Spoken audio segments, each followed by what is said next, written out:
నమస్తే, welcome to our channel. నేను మేసేరి. బాబుదే విజయం అని చెప్పేసి కేబినెట్ మంత్రి చెప్పడంతో జగన్మోహన్ రెడ్డి గారు సీరియస్ అయ్యారని చెప్పేసి వార్తలు వస్తున్నాయి. అయితే ఇందులో నిజంగానే మరి ఆ మంత్రి అన్నారా లేదా అనేది మనకు వివరించడానికి మనతో పాటు ఉన్నారు ప్రముఖ రాజకీయ విశ్లేషకులు అడిసిమల్లి శ్రీనివాస్ గారు. నమస్కారం. నమస్కారం సార్, ఇప్పుడు చూస్తుంటే ఒక కేబినెట్ మంత్రి ఇంకా బాబుదే విజయం, అసలు వైసీపీ గుర్తేదో కూడా మర్చిపోయారు జనాలు అని చెప్పేసి అన్నారని తెలుస్తుంది. ఇంతగా మంత్రి ఎవరు, దీనివల్ల జగన్మోహన్ రెడ్డి గారు సీరియస్ వార్నింగ్ ఇచ్చారని కూడా మనకు వార్తలు వస్తున్నాయి. ఇందులో అసలు వాస్తవం ఉందంటారా? అంటే ఏదో మాటలో ప్రైవేట్ సంభాషణలో మాట్లాడతారండి, పబ్లిక్ అడ్రస్ చేయరు. కానీ అంటే ఆ మంత్రి ధర్మాన ప్రసాదరావు గారు అనుకుంటున్నారు అంతా. అయితే అది ఇంతవరకు వాస్తవం పబ్లిక్గా ఆ వీడియో రాలేదు, కానీ కొంతమంది ప్రైవేట్ సంభాషణలో తెలుస్తుంది.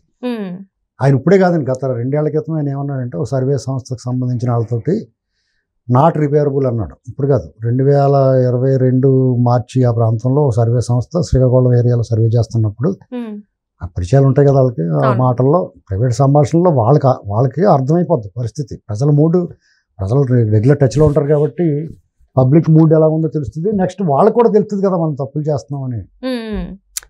ఆయన అసహనాన్ని ఎక్కడ దాచుకోలేదు. ప్రజల మీద అసహనం చూపించాడు, వాళ్ళ పార్టీ మీద అసహనం చూపించాడు. ఇప్పుడు ఒకసారి ఆయన సమక్షంలోనే ఎవరో ఓటు ఎవరికి వేస్తా ఉంటే సైకిల్కి వేస్తాం, ఆయన కూడా మీరు అందరూ కూడా చంద్రబాబు మీద ఉన్నారు ఇంకా అది ఇది అని మాట్లాడాడు. ఆయన చెప్పడం ఏంటంటే మనకు తెలియట్లేదా? జగన్మోహన్ రెడ్డి గారు వార్నింగ్ ఇవ్వడం ఏంటి? ఆయన చాలా సీనియర్ లీడర్. వాళ్ళందరికీ ఏంటంటే ఉత్తరాంధ్రలో ఏ పార్టీలో ఉన్నా ఒక రాంగ్ సైడ్ వాళ్ళు ఎంచుకున్న పార్టీ వాళ్ళ లైను టీడీపీకి వ్యతిరేకంగా నడుస్తూ ఉన్నారు. ఫస్ట్ నుంచి కాంగ్రెస్లో ఉన్నారు, తర్వాత వైసీపీలోకి వచ్చారు. అయితే వాళ్ళకే నచ్చదు, ఎందుకంటే విజయసాయి రెడ్డి లాంటి పెట్టి ఆ సీనియర్ బొత్స సత్యనారాయణ గారు, ధర్మాన ప్రసాద్ ఇలాంటి సీనియర్ లీడర్స్ కదా, వీళ్ళని పక్క తోసేసి వాళ్ళకి ప్రాముఖ్యత లేకుండా చేస్తే వాళ్ళకి ఒళ్ళు మండుతూ ఉంటుంది. వాళ్ళకి ఏం కావాలండి? ఆల్రెడీ పదవులు చేశారు, రాజకీయంగా పేరు ప్రతిష్టలు ఉన్నాయి, సామాజికంగా ఆర్థికంగా బలపడిపోయి చాలా బలమైన వ్యక్తులుగా ఉన్నారు. వాళ్ళకి ఇంతకన్నా ఏం కావాలి? వాళ్ళకి సీఎం అవ్వలేరు. ఇప్పుడు వాళ్ళు కాంగ్రెస్ పార్టీలోనో బీజేపీలోనూ ఉంటే ఎప్పటికప్పుడు తగలొచ్చు ఛాన్స్. ప్రాంతీయ పార్టీలో అలాగ ఛాన్స్ తగలదు, కానీ పెత్తనం లభిస్తుంది. ఆ పెత్తనం లేకుండా చేసాడు ఈయన. ప్రాంతీయ పార్టీలో ఉన్నప్పుడు ఇలాంటి పెద్ద లీడర్స్కి పెత్తనం ఉంటుంది. ముఖ్యమైన పదవి రాకపోయినా పెత్తనం అయితే ఉంటుంది. ఆ పెత్తనం కూడా లేకుండా చేశారు జగన్మోహన్ రెడ్డి గారి దగ్గర. విజయసాయి రెడ్డిని పెట్టాడు. విజయసాయి రెడ్డికి ఏంటి సంబంధం? నెల్లూరుకి ఉత్తరాంధ్ర లీడర్స్ ఉన్నారు కదా. ఇలాంటి అసహనం ఉంటుంది వాళ్ళకి డెఫినెట్గా. ఏం చేస్తారో? జగన్మోహన్ రెడ్డి జనం ఆదరించారు కదా అని మొన్నటిదాకా ఉన్నారు. మీకు ఎప్పుడైతే అధికారం చూసి వచ్చారో అధికారం పోతున్నప్పుడు అలాగే పోతారు. తెలంగాణలో ఏం చేస్తున్నారు? అక్కడ అంతే. ఇప్పుడు మా తెలుగు వాళ్ళు అందరూ ఒకలాగా ఆలోచిస్తారండి. ఆంధ్ర అయినా తెలంగాణ అయినా ఒకలాగా ఉంటుంది మన ఆలోచన. యాసలు వేరుగా ఉంటే భాష ఒకటే, ప్రాంతాలు వేరైనా మన అంతరంగం ఒకటే, సింపుల్. కాబట్టి ఈ మాట బయటకు వచ్చింది. ఇంకా చాలా మంది మాట్లాడతారు ప్రైవేట్ సంభాషణలో, దోలు ఇచ్చేయడం మనకి, ఇది ఒకటే దొబ్బేయడం, మనం దొబ్బనేవాళ్ళు, ఇలాంటి మాటలు కూడా మాట్లాడుకుంటారు. అంటే వాళ్ళలోనే అంత కుమ్ములాట్లు ఉన్నాయి అంటారా? కుమ్ములాట కాదని అసహనం, అసంతృప్తి. కుమ్ములాట కాదు, అసహనం ఉంటుంది, అసంతృప్తి ఉంటుంది. ఇతను వైఖరి విధానం నచ్చదు, అపాయింట్మెంట్ ఇవ్వకపోవడం, వాళ్ళకి కూడా ఇగో ఉంటుంది కదా. వాళ్ళు అంటే మొత్తం ముఖ్యమంత్రి దోచుకుంటున్నారు, మాకు దోచుకునే అవకాశం లేదంటారా? అట్లానే ఫీల్ అవుతున్నారంటారా? తినేత కంపెనీలు ఉంటాయి కొన్ని, అవినీతి అలవాటు ఉన్నవాళ్ళు, వాళ్ళకేమో అలాగే అనిపిస్తుంది, వీడితో పెత్తనం మనం దొబ్బనివ్వట్లేదని.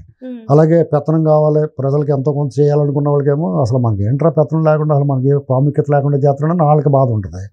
ఇంకా కొంతమంది మంచి వాళ్ళకేమో అసలు ఇతను పొడైగెట్టదు, ఏంట్రా అనవసరంగా ఇందులో చిక్కుపోయి మనం ఇందులో నుంచి ఎలా బయటపడాలి, బయటకు వెళ్ళటానికి అందులో దారి ఉంటుందో లేదో తెలియదు, అక్కడ అవకాశం వస్తారో అదో తెలియదు.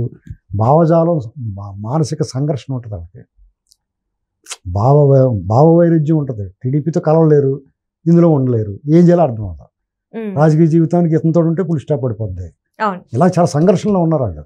బహుశా నేను రేపు వీళ్ళకి టికెట్లు అనౌన్స్ చేసిన వాళ్ళు సగం మంది పోటీ చేయరు వైసీపీ నుంచి. చాలా మంది నామినేషన్ వేయరండి, బీఫార్మ్ ఇచ్చినా కానీ. ఎందుకంటే వాళ్ళ పరిస్థితి నానాటికి తీసుకొట్టు కింద మారిపోతుంది.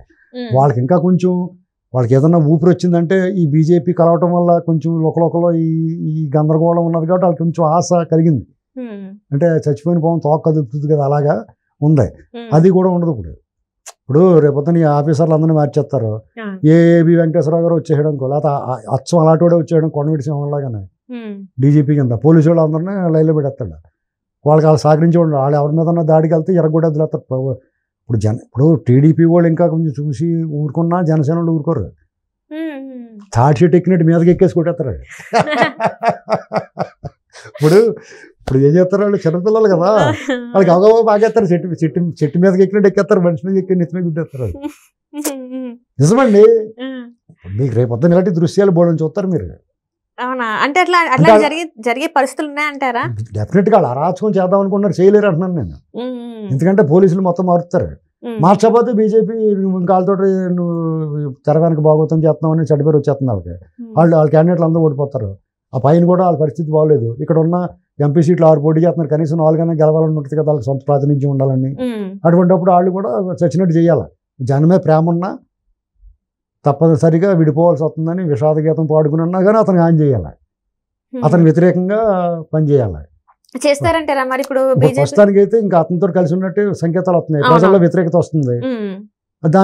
దాన్ని రూపుమాపుకోవడానికి, ప్రజల మనసు గెలుచుకోవడానికి బాధ్యత ఉంది వాళ్ళ మీద. ఖచ్చితంగా ఆ పని చచ్చినట్టు చేయాలి, వాళ్ళకి ఇష్టం ఉన్నా లేకపోయినా. ఇలాంటి పరిస్థితుల్లో ఎప్పుడైతే వాళ్ళకి వైసీపీకి రక్షణ, డబ్బు, మద్యం, పోలీసు అందరూ ఒక అంగాన్ని తగ్గొట్టేశారు అనుకో, ఇంక డబ్బు మద్యం ఉంటుంది. పోలీసులు ఎప్పుడైతే అతను అనకలేరో డబ్బు మద్యం పంచలేరు వాళ్ళు.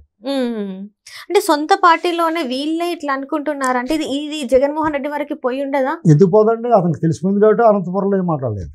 అంతే అంటారా? అంతే. అంటే ఇప్పటి వరకు చూస్తున్నట్టయితే మొన్నటి వరకు కూడా చూస్తే జగన్మోహన్ రెడ్డి గారిలో కొంచెం ధైర్యం కనిపించేది, గట్టిగా మాట్లాడేవాళ్ళు. ఈసారి చూస్తే అతని ధైర్యం ఎమ్మెల్సీ ఎన్నికలు ఓడిపోయిన తర్వాత నుంచి దిగజారుతూ వచ్చిందండి. ఆ ధైర్యం దింపుడు కళ్ళు ఆశ అంటారు. వాళ్ళు శ్రేణులకు ధైర్యం కల్పించడానికి వైనాట్ 175, వైనాట్ కుప్పం ఇలాంటి మాటలు మాట్లాడి ధైర్యం కల్పించడానికి చూశాడు. రోజు రోజుకి గ్రాఫ్ జారిపోతున్నప్పుడు ఎంత పట్టుకున్నా కానీ చేతిలోంచి జారిపోద్ది. మట్టగిడస అంటారు, మట్టగిడస తెలుసా మీకు? మట్టగిడస జారిపోయినట్టు జారిపోతుంది, పట్టులేదు ఆయనకి. ఇంకా ఇప్పుడు వాలంటీర్లు నమ్ముకున్నాడు, వాలంటీర్లు అందరూ పక్కన పెట్టారు. మీరు అందరూ రాజీనామా చేసేమని ఎంతమంది చేశారు? అందరూ చేయలేదు కదా. 1000, 2000 చేశారు. లక్షల మీద వాళ్ళు ఉంటే అంటే దాని అర్థం ఏంటి? ఇప్పుడు వాళ్ళ మనుషులు అయితే వాళ్ళు చెప్పినట్టు చేయాలి కదా. నిజానికి వాళ్ళ మనుషులే, వాళ్ళు కూడా రివర్స్ అయినట్టు లెక్క. ఇప్పుడు అంటే ఇప్పుడు వాలంటీర్లు కూడా వాళ్ళు కూడా రివర్స్ చెప్పేసి వీళ్ళందరూ కూడా ఖచ్చితంగా నన్ను ఏమంటున్నారు, మాకు 3 నెలల పెండింగ్ ఉంది, శాలరీ ఇచ్చేసి అప్పుడు మాట్లాడినా అంటున్నారు. ఇలాంటి బ్లాక్మెయిల్ చేస్తారు. కానీ తన సొంత డబ్బు అయితే ఇవ్వలేరు కదా శాలరీ లాగా. ఇప్పుడు ఇవ్వాలి. ఇప్పుడు ఎప్పుడైతే ఈ దొంగోళ్ళకి ఏం చేస్తారంటే, కొంత దొంగల్లో 2 రకాలు ఉంటారు. దుబ్బేసిన డబ్బులే కదా నెచ్చలుడిగా వచ్చి పెట్టుబడి ఉంటారు. లేదా దొంగ డబ్బైనా సంపాదించిన డబ్బైనా 1 రూపాయి బయట తీసుకోవడమే కానీ ఇవ్వడం అలవాటు ఉండదు వాళ్ళకి. జగన్మోహన్ రెడ్డి గారు ఆ బ్యాచ్. మీకు ఎప్పుడో చూడండి, ఆయన పాదయాత్రలో కానీ లేకపోతే ఎవరైనా ప్రజలు కలిసినప్పుడు కానీ, అధికారంలో లేనప్పుడు కానీ, అధికారంలో ఉన్నప్పుడు కానీ ఒక్కడికి 1 పావుల సాయం చేసాడా? ఏమన్నా ఇలా కష్టంలో ఉన్నా అంటే ఇది కూడా 10,000 తీసుకుని నువ్వు బాగు చేయించుకొని అన్నాడు. ఇప్పుడు ఎవరికైనా ఇచ్చాడా? ఒక్క దృశ్యం ఉందా? అలాగే ఇస్తాడు, ఎంత పబ్లిసిటీ చేసుకుంటారు. చేశారు అలాగా. మీకు అలాగా టీడీపీ చేసింది, పవన్ కళ్యాణ్ గారు చేశారు, ఎన్టీఆర్ ట్రస్ట్ ద్వారా చేస్తున్నారు వాళ్ళు, లోకేష్ గారు, చంద్రబాబు గారు, మిగతా నాయకులు బోడని మంది చేస్తున్నారు. ఆఖరి ఈనాడు కూడా చేసింది. ఇప్పుడు అనేక స్వచ్ఛంద సంస్థలు ఉన్నాయి, పత్రికల వాళ్ళు చేశారు. అందరూ వీళ్ళు ఎవరిని, జగన్మోహన్ రెడ్డి గారు ఎవరినైతే ద్వేషిస్తాడో విమర్శిస్తాడో వాళ్ళందరూ చేశారు ప్రజలకి. అది ఈయన కానీ వీళ్ళ తాలూకులు కానీ ఎవరన్నా చేశారు ప్రజలకి. మనం చూస్తాం, తెలిసిపోద్ది కదా. గత 5 సంవత్సరాల నుంచి చూస్తే ఎక్కడ కూడా ఎవరికి సొంత అంటే ఆర్థికంగా జనాలకి సాయం చేసింది అయితే ఎక్కడ మనం చూడలేదు. తను ఈ 5 ఏళ్ళు కాదండి, అతను పాదయాత్ర గతంలో ప్రతిపక్షంలో ఉన్నప్పుడు చేస్తాడు. ఎవరన్నా పాదయాత్ర చేసినప్పుడు ఎవరన్నా వెళ్తారు, మీలాంటి వాళ్ళు వెళ్ళి నాకు ఉద్యోగం కావాలంటారు. లేదమ్మా నేను వచ్చిందా చేస్తానంట, అది ఓకే. ఎవరో అనారోగ్యం పోలే ఉంటాడు వృద్ధుడు, అతను వస్తాడు. అతను వచ్చి నాకు ఏదో నడుము నొప్పి వస్తుందండి, కొంచెం ఏదన్నా ఆరోగ్యం బాగాలేదంటే ఎంతో కొంత చేతిలో పెట్టి బాగు చేయించుకో, మేము వచ్చిన తర్వాత నీకు ఇంకా బాగా చేస్తామని చెప్పాలి.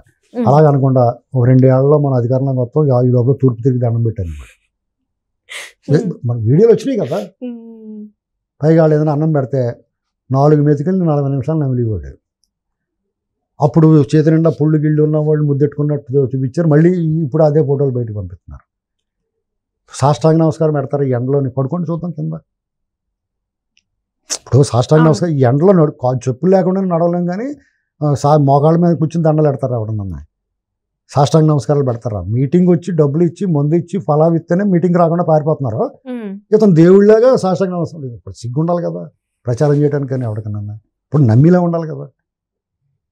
ఇలా తయారయ్యారు, అన్ని అబద్ధాలు. వాళ్ళు బతుకు కుట్ర, వాళ్ళ విధానం కుట్ర, వ్యవహారం కుట్ర, పాలన కుట్ర, అంటే ఫేక్ ముచ్చట్లు చెప్తానంటారా మరి? ఖచ్చితంగా.